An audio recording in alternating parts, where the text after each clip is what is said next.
Sir ನಿಮ್ಮ weakness ಏನು?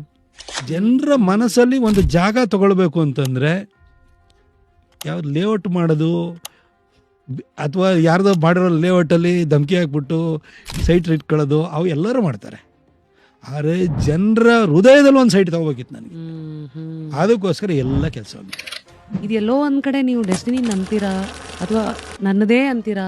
ಈಗಿರುವಂಥ ರಾಜಕಾರಣಿಗಳನ್ನೆಲ್ಲ ನೋಡಿದರೆ ಅವರಿಗೆ ಡೆಸ್ಟಿನಿ ಅಂತಂದರೆ ಅವ್ರ ಅಪ್ಪನೇ ಆಗಿರ್ತಾನೆ, ಅವ್ರ ಅಪ್ಪನ ಹಣ ಆಗಿರ್ತದೆ, ಅವ್ರ ಅಪ್ಪನ ರಿಯಲ್ ಎಸ್ಟೇಟ್ ಆಗಿರ್ತದೆ, ಅವ್ರ ಅಪ್ಪ ಕಮಿಷನಲ್ಲಿ ಮಾಡ್ಕೊಂಡಿದ್ದು ಕಾಂಟ್ರಾಕ್ಟಲ್ಲಿ ತಗೊಂಡಿರೋಂಥ ಕಮಿಷನ್ನೇ ಅವ್ರ ಡೆಸ್ಟಿನಿ ಆಗಿರುತ್ತೆ. ಆದರೆ ನನಗೆ ನಮ್ಮ ಅಪ್ಪನೇ ಇರಲಿಲ್ಲ.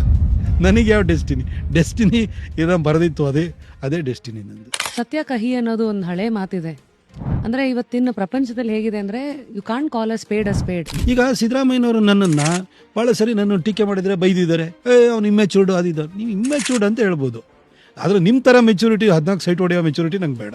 ಇವತ್ತಿಗೂ ಜನಕ್ಕೆ ಕಾಣದೇ ಇರೋ ಯಾವ್ದಾದ್ರು ಸತ್ಯಗಳನ್ನ ಆಚೆ ಹಾಕಿ ಇಷ್ಟಪಡ್ತಾರೆ. ಮೈಸೂರು ಅನ್ನೋದು ನನ್ನ ಜನ್ಮಭೂಮಿ ಅಲ್ಲ, ಆದರೆ ನನ್ನ ಕರ್ಮಭೂಮಿ, ರುದ್ರಭೂಮಿ ಎರಡೂ ಅದೇ ಆಗಿರುತ್ತೆ. ಇವತ್ತಿನ ಯಂಗ್ಸ್ಟರ್ಸ್ಗೆ 3 ವಿಚಾರ ಹೇಳೋದಾದ್ರೆ ಪಾಲಿಟಿಕ್ಸಿಗೆ ಬರೋಕ್ಕೆ ಮುಂಚೆ ಏನು ತಿಳ್ಕೊಂಡು ಬರಬೇಕು ಅವರು? ನಿಮಗೆ ಫಸ್ಟ್ ಆಫ್ ಆಲ್ ನಿಮಗೆ ಅವಕಾಶನೇ ಇಲ್ಲ ಇವಾಗ. ಎಲ್ಲ ಇಡೀ ದೇಶದಲ್ಲಿ ಎಲ್ಲ ರಾಜಕಾರಣಿಗಳು ಅವರವರ ಮಕ್ಕಳನ್ನೇ ಬೆಳೆಸ್ತಿದ್ದಾರೆ. ನಿಮಗೆ ಒಳಗಡೆ ಬರ್ಲಿಕ್ಕೆ ನಿಮಗೆ ಎಂಟ್ರಿನೇ ಸಿಗಲ್ಲ. ಫಸ್ಟ್ ಆಫ್ ಆಲ್ ನೇರವಾಗಿ ಹೇಳ್ಬಿಡ್ತೀನಿ. ಫುಲ್ ವಿಡಿಯೋನ ನೋಡಿ ಆನ್ ರ್ಯಾಪಿಡ್ ರಾಶ್ಮೀಸ್ ಯೂಟ್ಯೂಬ್ ಚಾನಲ್.